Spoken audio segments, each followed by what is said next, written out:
तो आज का टॉपिक रहेगा फार्मूलाज या हम फंक्शंस भी कहते हैं एक्सेल में इनको।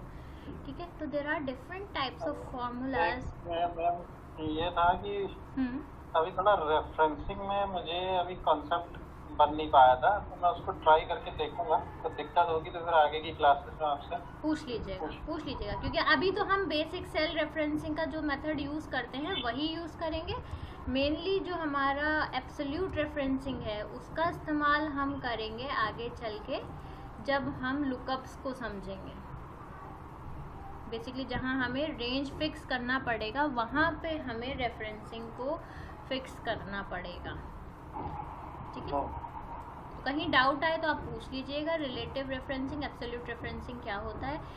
नॉर्मली हम रिलेटिव रेफरेंसिंग को यूज़ करते हैं जब कहीं हमें सेल का रेंज लॉक करना होगा, फिक्स करना होगा, वहाँ हम एब्सोल्यूट रेफरेंस यूज़ करते हैं। ठीक है, तो अब हम सबसे पहले स्टार्ट करते हैं फंक्शंस एंड फार्मूलाज से। तो बेसिकली जो आपका फंक्शन है, फार्मूला है, वो एक इक्वेशन होता है जिसके थ्रू हम डेटा मैनिपुलेशन परफॉर्म करते हैं एक्सेल में।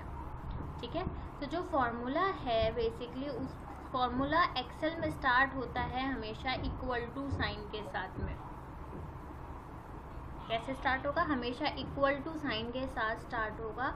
फिर लेट्स से हमें क्या करना है, हमें ये सेल A13 और C13 के डेटा को ऐड करना है। तो हम यहाँ पे डेटा और ऑपरेटर्स के थ्रू काम करते हैं। तो जैसे हमने सेल सेलेक्ट किया A3, तो A3 का डेटा रीड करेगा। फिर हमने प्लस का साइन लगाया, ये जो प्लस का साइन है ये हमारा ऑपरेटर कहलाता है। दूसरा हमने अपना डेटा वैल्यू दी, हमने कहा A13 का डेटा प्लस C13 का डेटा, इन दोनों डेटा को सम कर दो तो वैल्यू हमारी आ जाती है 5। ठीक है, ये हमने क्या किया, हमने मैनुअली दोनों सेल के डेटा को लिया और हमने एक ऑपरेटर कॉल करा सम का, उसके थ्रू करा। यही काम अगर हमें फार्मूला या फंक्शन यूज़ करके करना होता तो हमारे पास एक न्यूमेरिक फंक्शन है सम फंक्शन। जैसे ही आप सम लिखोगे Excel will try to help you out कि ये सम करेगा क्या। Add all the numbers in a range of cells, यानी हम इस सम फंक्शन के अंदर जो भी वैल्यूज देंगे सम उनको ऐड करेगा। ठीक है, अब हमें पहला नंबर देना होगा। Let's say we are saying पहला नंबर इज A13, दूसरा नंबर है C13। तो I want to add these two numbers. हमने इस तरीके से सिंटेक्स, इसको हम बेसिकली सिंटेक्स बोलते हैं। ये जो लिख के आ रहा है ये सिंटेक्स होता है फॉर्मूला का।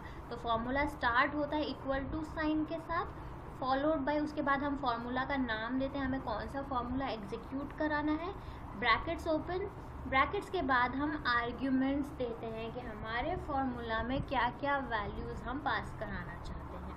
ठीक है, ये हमारा बेसिक फार्मूला का फॉर्मेशन होता है। अब आप यहाँ पे देखिए सेम चीज़, अगर हमें सम करनी हो तो I am using sum function और मैंने कहा है A26, C26। तो यहाँ हम स्पेसिफिकली दो नंबर्स को सम करा रहे हैं। मैंने बीच में कॉमा यूज़ किया है। अगर इंडिविजुअल नंबर्स देने हैं तो कॉमा यूज़ करके करते हैं। ठीक है, हमने यहाँ पे अपना रिलेटिव रेफरेंसिंग यूज़ किया है। रिलेटिव रेफरेंसिंग से फ़ायदा क्या होता है, जैसे ही हम इसको नीचे ड्रैग करते हैं, अब देखो यहाँ क्या होगा, A27 C27 का सम करके देगा। जैसे ही हमने ड्रैग करके नीचे रो पे आए, ये 26 से 27 सेल ले लिया, नीचे ड्रैग किया, A27 की जगह अभी A28 C28 यूज़ हो गया। ठीक है, तो इस तरीके से सम में वैल्यूज़ हमारे सम ऐड होते हैं। सम फंक्शन जो है ये एक न्यूमेरिक फंक्शन है, ये सिर्फ और सिर्फ नंबर डेटा के लिए काम करेगा। ये आपके टेक्स्ट डेटा पे काम नहीं करेगा, या ये नंबर्स के अलावा लेस देन, ग्रेटर देन, कोई भी सिंबल या लॉजिक ऑपरेटर आप लिखेंगे उस पर भी काम नहीं करेगा। दैट मीन्स ये सिर्फ न्यूमेरिक डेटा वैल्यूज़ को ही अकाउंट में लेगा, बाकी सबको ज़ीरो या नल मानेगा। तो जैसे ही हमने लिखा 7 प्लस जॉन और हमने इसे सम में भेजा, तो सम में भेजने का मतलब क्या हो गया, 7 प्लस नॉन न्यूमेरिक नंबर, तो इसको ये 0 ट्रीट करेगा और हमें रिजल्ट दे देगा 7। ठीक है, हाँ मैम, ये इसको एब्सोल्यूट में करते तब कहता होता। अगर हम यहाँ एब्सोल्यूट रेफरेंसिंग यूज करते, यानी हमने ये वैल्यू दी, हम इसको F4 करके फिक्स कर देते, फिर हम दूसरा सेल लेते और F4 करके हम इसको भी फिक्स कर देते, ठीक है। अब हमने क्या किया, हमने इस फॉर्मूले में ये सेल रेंज फिक्स कर दी। तो अब आप ड्रैग ड्रॉप करेंगे तो आप देखेंगे हर जगह जैसे ही रो चेंज हुई या आप कॉलम को भी चेंज करेंगे, ड्रैग करेंगे, तो भी क्या होगा, आपका सम में हमेशा सेम सेल के वैल्यूज जा रहे हैं। आप नए रो पे भी आ जाएंगे तो भी क्या हो रहा है, तो भी आपके यहाँ पे वैल्यूज अभी भी सेम ऊपर वाले सेल के ही जा रहे हैं। दैट मीन्स हमने इस पर्टिकुलर सेल्स को लॉक कर दिया है। अब आप रो में ड्रैग करेंगे तो रो चेंज नहीं होगी, सेल कॉलम्स में ड्रैग करेंगे तो भी आप देख रहे हो यहाँ पे कॉलम चेंज नहीं कर रहा। क्यों? क्योंकि हमने एब्सोल्यूट रेफरेंसिंग यूज कर दी, ठीक है। जनरली जब हम फॉर्मूलों को इस तरीके से यूज़ करते हैं तो हम यहाँ पे रिलेटिव रेफरेंसिंग ही यूज़ करते हैं, ताकि जब हम फॉर्मूला ड्रैग करें तो ऑटोमेटिकली एक्सेल स्मार्टली हमारे नेक्स्ट सेल के वैल्यूज़ को खुद ब खुद पिक कर ले, ठीक है। फिक्स करने का रिक्वायरमेंट भी हम देखेंगे, जहाँ हमारा रेंज फिक्स है कि हमें इस सेल से लेके इस सेल तक का ही डेटा उठाना है, वहाँ हम एब्सोल्यूट रेफरेंसिंग का इस्तेमाल करेंगे, ठीक है। तो सबसे पहले तो हम फॉर्मूलाज में कई तरीके के फॉर्मूलाज हमारे पास होते हैं। जैसे हमारे पास कुछ टेक्स्ट फंक्शंस होते हैं, फंक्शंस फॉर्मूलाज एक ही चीज़ होते हैं। कुछ हमारे न्यूमेरिक फंक्शंस होते हैं, कुछ हमारे होते हैं mathematics related math specific functions, कुछ हमारे लॉजिकल फंक्शंस होते हैं। हम इन सब को पढ़ेंगे वन बाय वन। कुछ एरर फंक्शंस होते हैं, कुछ इंफॉर्मेशन फंक्शन होते हैं, ऐसे करके हमारे पास बहुत सारे फंक्शंस होते हैं। तो सबसे पहले आज हम स्टार्ट करते हैं टेक्स्ट फंक्शन से। तो बेसिकली फंक्शंस में हमने सिंटेक्स देखा, स्टार्ट होगा इक्वल टू साइन के साथ, उसके बाद जो फॉर्मूला या जो फंक्शन यूज़ करना है वो फंक्शन का नाम आएगा, उसके बाद उसमें अगर कोई पैरामीटर्स आना होगा तो हम वो पैरामीटर्स को भेजेंगे, ठीक है। अब हमने उस दिन बात करी थी नंबर्स में हमारे पास बहुत सारे डेटा टाइप्स मौजूद हैं, तो डिफरेंट डेटा टाइप्स के लिए अलग फंक्शंस होते हैं। जैसे अगर हमारा नंबर डेटा है तो उन पे अलग फंक्शंस काम करेंगे, टेक्स्ट डेटा है तो अलग फंक्शंस आएंगे, डेट है तो डेट के लिए डेट टाइम फंक्शन हमारे पास अलग होते हैं, और एक हमारे पास होते हैं डेटाबेस फंक्शंस। तो हम इन सब को वन बाय वन स्टडी करेंगे। तो आज हम स्टार्ट करेंगे टेक्स्ट फंक्शन से। तो बेसिकली टेक्स्ट फंक्शंस वो फंक्शंस होंगे जो किसी भी टेक्स्ट डेटा के ऊपर हम लगाएंगे। तो टेक्स्ट डेटा पे बहुत सारे फंक्शंस हम लगा सकते हैं। अगर हम अपने डिफ़ॉल्ट एक्सेल शीट के फॉर्मूलाज पे जाएं तो आपको फॉर्मूलाज के अंदर ये टेक्स्ट मिलता है, टेक्स्ट फंक्शन। ड्रॉप डाउन को आप क्लिक करेंगे तो यू विल सी बहुत सारे फंक्शंस हैं जो आप यूज़ कर सकते हैं, ठीक है। इनमें से हम कुछ जो कॉमनली यूज़ में आते हैं उनको देखते हैं। तो we will start with the first function which is upper function. Upper function का काम होता है जो भी टेक्स्ट है उसको अपर केस में कन्वर्ट करने का। इसको इस्तेमाल करने के लिए हमें पहले इक्वल टू साइन लगाना पड़ता है, इक्वल टू, देन हम फंक्शन का नाम लिखते हैं अपर। अब अपर आप चाहे स्मॉल में लिख लीजिए चाहे कैपिटल में लिख लीजिए, वो सेम फंक्शन को ही पिक करेगा, ठीक है। अपर फंक्शन के ब्रैकेट्स के अंदर हमें आर्ग्यूमेंट देना पड़ता है जिसमें हमें टेक्स्ट वैल्यू देनी होती है। अब इसको हम दो तीन तरीके से दे सकते हैं। या तो हम ऐसे कर सकते हैं कि हम सीधा सीधा सेल का वैल्यू पिक कर लें, जैसे यहाँ पे करा हुआ है। फॉर एग्जांपल हमने बोला A1, यानी A1 सेल में जो भी वैल्यू है उसको क्या कर दो, अपर केस में कन्वर्ट कर दो। तो आप देखो यहाँ हमारा मनीष इस फॉर्मेट में लिखा है, प्रॉपर केस में लिखा हुआ है। जैसे ही हमने उसे अपर केस में कन्वर्ट किया हमारा पूरा कैप्स में लिख के आ जाता है। इसी का दूसरा यूसेज है जहां हम सेल के थ्रू पिक ना करें और हम डायरेक्ट डबल कोट्स के अंदर कोई भी टेक्स्ट वैल्यू दे दें, क्योंकि टेक्स्ट वैल्यू हमेशा डबल कोट्स के फॉर्म में दी जाती है, ठीक है। तो दोनों ही केस में ये सेम तरीके से काम करेगा। नेक्स्ट फंक्शन है हमारा लोअर फंक्शन। लोअर फंक्शन क्या करेगा, जैसे अपर फंक्शन अपर केस में कन्वर्ट करता है, लोअर फंक्शन का काम है टेक्स्ट वैल्यू को लोअर केस में कन्वर्ट करना। इसके यूसेज के लिए भी हम यूज़ करते हैं इक्वल टू लोअर, ब्रैकेट्स के अंदर आर्ग्यूमेंट में हम देंगे किस वैल्यू को लोअर केस में कन्वर्ट करना है। तो या तो हम सेल के थ्रू रेफरेंस कर सकते हैं या हम डायरेक्ट टेक्स्ट वैल्यू दे सकते हैं। टेक्स्ट वैल्यू देने के लिए हमेशा डबल कोट्स के अंदर ही हम टेक्स्ट वैल्यूज को देते हैं। नेक्स्ट हमारा फंक्शन आता है प्रॉपर फंक्शन। प्रॉपर फंक्शन का काम होता है प्रॉपर केस में कन्वर्ट करना। अपर केस लोअर केस हमें समझ में आ गया। प्रॉपर केस क्या होता है, बेसिकली प्रॉपर केस होता है ये जिसमें आपका सेंटेंस का पहला लेटर कैपिटल हो, उसे हम प्रॉपर केस कहते हैं। तो ये क्या करेगा, फर्स्ट कैरेक्टर को कैपिटल बनाने का काम करता है। इस केस में अगर हम A1 को देखेंगे, A1 ऑलरेडी प्रॉपर केस में था तो हमें कोई डिफरेंस रिजल्ट में देखने को नहीं मिलता। लेकिन अगर हम इस तरीके से देखें, लेट्स से हमारे पास E7 सेल में जो वैल्यू है वो स्मॉल में है और हम उसमें लगा रहे हैं प्रॉपर केस, तो यू विल नोटिस किस में कन्वर्ट हुआ, M कैपिटल हो गया फर्स्ट कैरेक्टर, बाकी सारा स्मॉल में है हमारे पास। ये हमारा प्रॉपर केसिंग कहलाता है।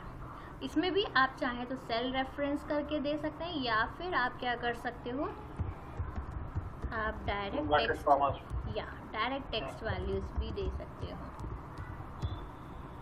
इधर लगेगा एक ही पे लगेगा कि मतलब अगर 3-4 हो, जैसे हमने मान ली कहीं मनीष लिखा, कहीं निश लिखा, कहीं कॉमा कर करके लिख सकते हैं।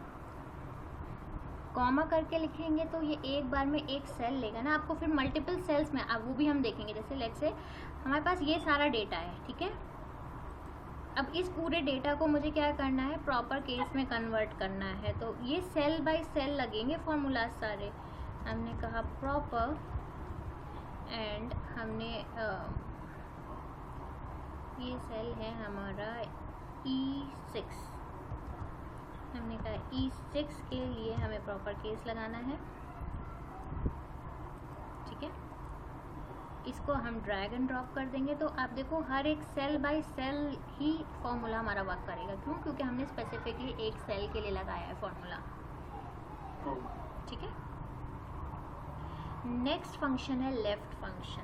लेफ्ट फंक्शन को समझने से पहले हम थोड़ा सा स्ट्रिंग लिखने का तरीका देखते हैं, क्योंकि हमें वहाँ से लेफ्ट फंक्शन बेहतर समझ में आएगा।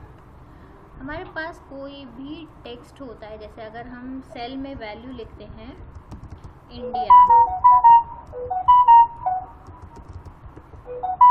तो बेसिकली एक्सेल क्या करता है, इस पूरे को कैरेक्टर्स के फॉर्म में ब्रेक करता है। कैरेक्टर्स के फॉर्म में ब्रेक करने का मतलब है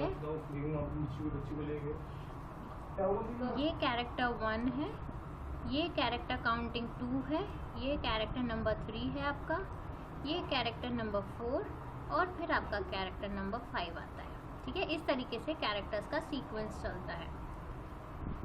अब जब हम लेफ्ट हैंड साइड से चलेंगे तो दैट मीन्स हम इस साइड से सीक्वेंस को रीड करेंगे। अगर हम राइट करते हैं तो राइट साइड में हमारा राइट साइड से सीक्वेंस काउंटिंग स्टार्ट होगी, ठीक है। तो जब हम लेफ्ट फंक्शन की बात करते हैं तो लेफ्ट फंक्शन क्या करेगा, it will extract the characters from the left side. For example इसका यूसेज कैसे होता है, हम पहले लिखते हैं इक्वल टू लेफ्ट। लेफ्ट लिखने के बाद हम पहले तो कौन से स्ट्रिंग को ब्रेक करना है वो स्ट्रिंग देंगे, यानी हमने वो टेक्स्ट वैल्यू चाहे तो रेफरेंस से उठा ली या डबल कोट्स में दे दी। उसके बाद हमें बताना होता है कितने कैरेक्टर्स हमें पिक करने हैं और ये कैरेक्टर्स पिक होंगे लेफ्ट हैंड साइड से। फॉर एग्जांपल लेट्स से हमारा एक स्ट्रिंग है इंडिया, हमें यहाँ फंक्शन आ जाएगा, हाँ जी IND आ जाएगा, ठीक है। तो ये हमारा लेफ्ट फंक्शन होता है।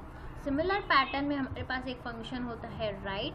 तो राइट फंक्शन क्या करता है, ये राइट हैंड साइड से पिक करना स्टार्ट करेगा, यानी हमने सेल बताया या टेक्स्ट बताया कौन सा वैल्यू चाहिए हमें, और हमने बोला लेफ्ट राइट से कितने कैरेक्टर्स हमें चाहिए। अगर हम 3 बोलते हैं और राइट में देते हैं तो आपका ये लास्ट का सेगमेंट आएगा विच इज़ DIA, ठीक है। IAD करेगा या DIA करेगा? DIA, क्योंकि टेक्स्ट में जो आपका वैल्यू है वो तो ये वैल्यू फिक्स है, ये रिवर्स नहीं करेगा, ये सिर्फ वैल्यू उस सीक्वेंस से उठा के देगा। ओके, ठीक है। लेफ्ट में पहले के 3 दे देंगे, राइट में जितने बचे हैं हाँ, लास्ट 3 जो भी आ रहे हैं, हाँ, लेकिन सीक्वेंस में रहेगा। सीक्वेंस वही रहेगा जो आपके टेक्स्ट स्ट्रिंग में डिफाइंड होगा। ठीक है। नेक्स्ट हमारे पास आता है मिड। मिड क्या करेगा? मिडिल से कट करेगा। तो जब हम मिड को यूज़ करते हैं तो पहले तो हम बताएंगे किस टेक्स्ट को हमें ब्रेक करना है, फिर हम बताएंगे कौन से सीक्वेंस से ब्रेक करना है और इस सीक्वेंस के बाद कितने कैरेक्टर्स पिक करने हैं। लेट्स से हम अगर इंडिया का ही एग्जाम्पल लें और हम कुछ ऐसा फंक्शन लिखते हैं, हम बोलते हैं मिड, और लेट्स से ये हमारा टेक्स्ट है इंडिया,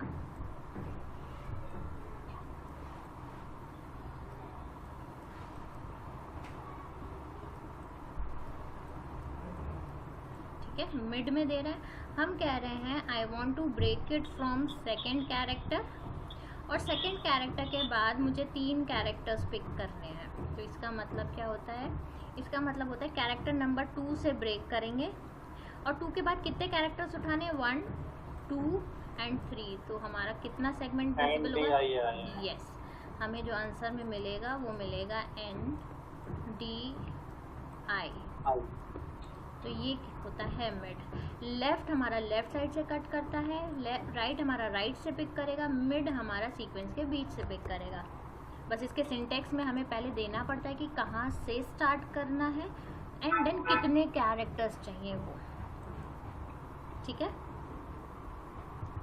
नेक्स्ट फंक्शन पे आते हैं। Next function is concatenate. Concatenate का काम होता है मल्टीपल टेक्स्ट को ज्वाइन करने का।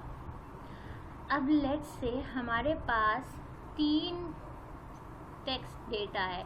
एक हमने इन्वर्टेड कॉमास में लिया हेलो, दूसरा हमने कहा सेल A1 का वैल्यू, फिर हमने कहा सेल B1 का वैल्यू।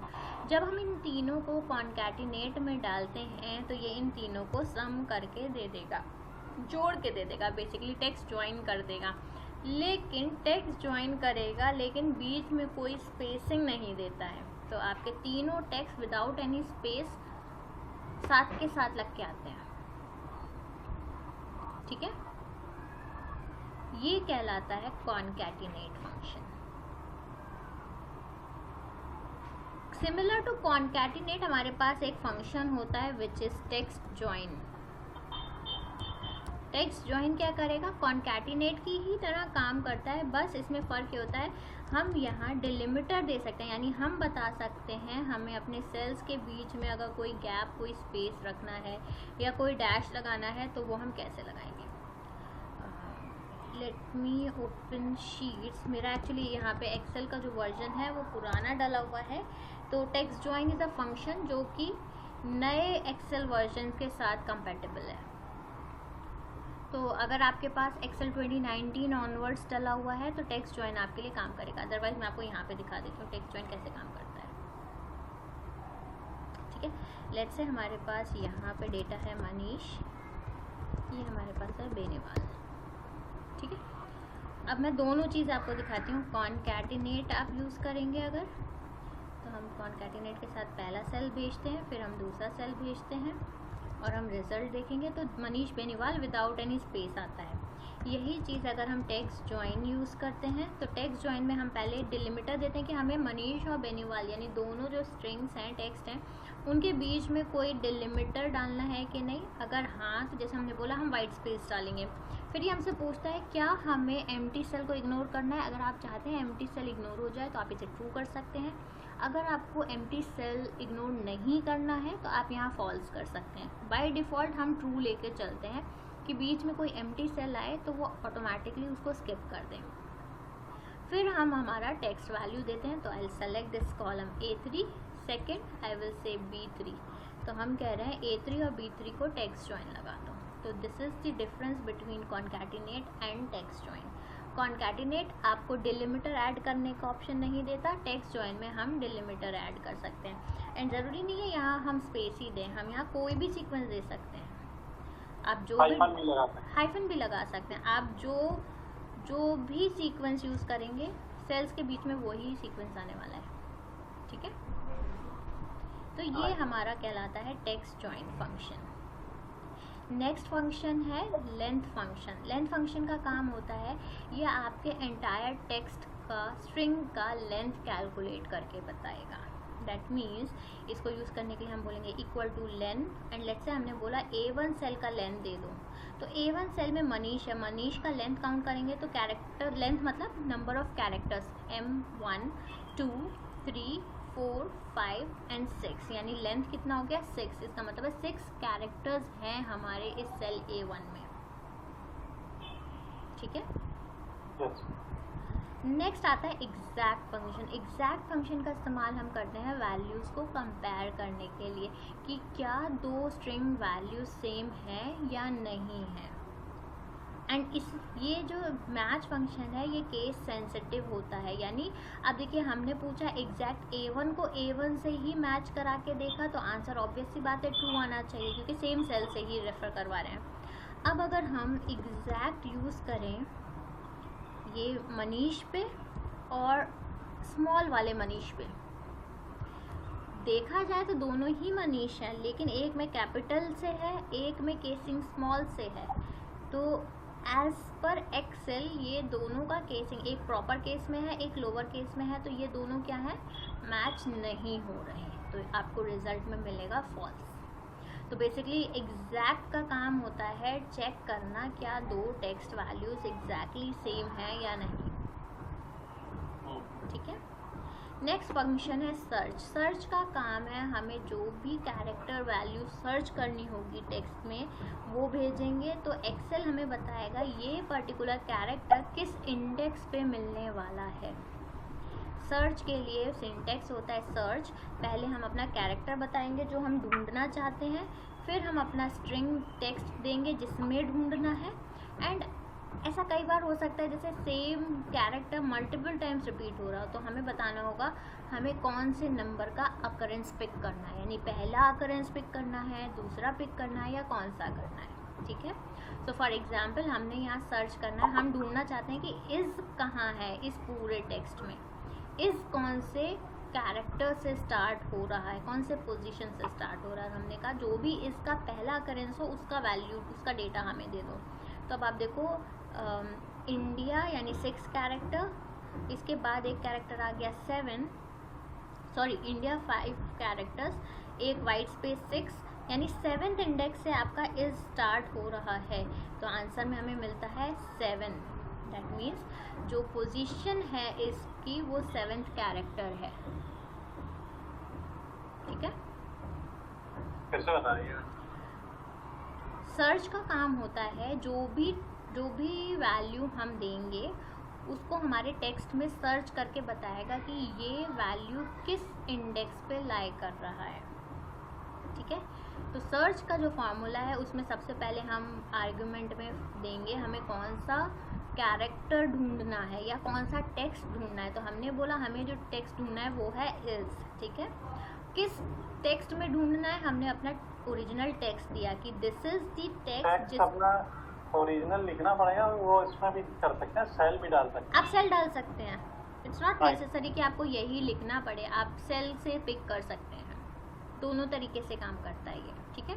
तो आपने अपना सेल का रेफरेंस दिया जहाँ टेक्स्ट था, एंड क्योंकि एक ये बेसिकली आपका ये स्ट्रिंग हो गया, ये सब स्ट्रिंग हो गया जिसको हम ढूंढना चाह रहे हैं इसके अंदर, और हम ये बताएंगे हमें कौन सा अकरेंस चाहिए क्योंकि ये इज वैल्यू हो सकता है मल्टीपल टाइम्स रिपीट हो रही हो हमारे डेटा में, तो हमें बताना पड़ेगा हमें कौन से अकरेंस के लिए पोजीशन चाहिए। तो हमने बोला फर्स्ट अकरेंस के लिए चाहिए, तो जब हम इस देखें इस कौन से कैरेक्टर्स पे स्टार्ट हो रहा है, तो जब लेंथ काउंट करेंगे नंबर ऑफ कैरेक्टर्स काउंट करेंगे तो is will come at 7th index, तो आपको यहाँ पोजीशन में 7th वैल्यू मिलेगा। दैट मीन्स 7th इंडेक्स से आपका जो सब स्ट्रिंग है वो मिलना स्टार्ट हुआ है, ठीक है। अब यही एक केस ऐसा भी हो सकता है कि हम सर्च कर रहे हों, let's say I am searching is, ठीक है। अब मैं इसको इस सेल में सर्च कर रही हूँ, लेट्स से B8 में, and I am saying first occurrence दे दो।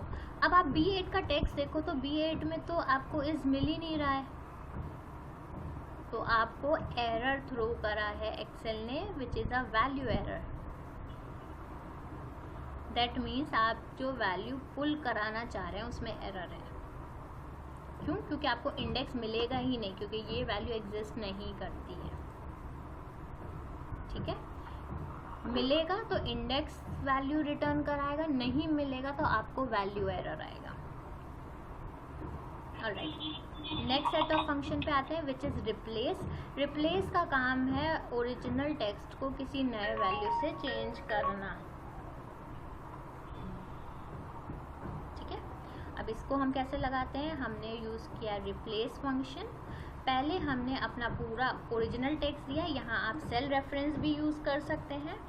हमारा ओल्ड टेक्स्ट आया, अब इस टेक्स्ट में कहाँ से चेंजेस करना स्टार्ट करने हैं, हमें वो नंबर देना है कि हमें कौन से सेल से चेंजेस करने हैं। यहाँ पे हम अपना इंडेक्स नंबर दे सकते हैं, या अगर जैसे ये नंबर था, ये हमारे दूसरे सेल में था, तो ये हम रेफरेंस से भी पिक कर सकते हैं। हमने कहा 7th इंडेक्स से चेंज करना स्टार्ट करो।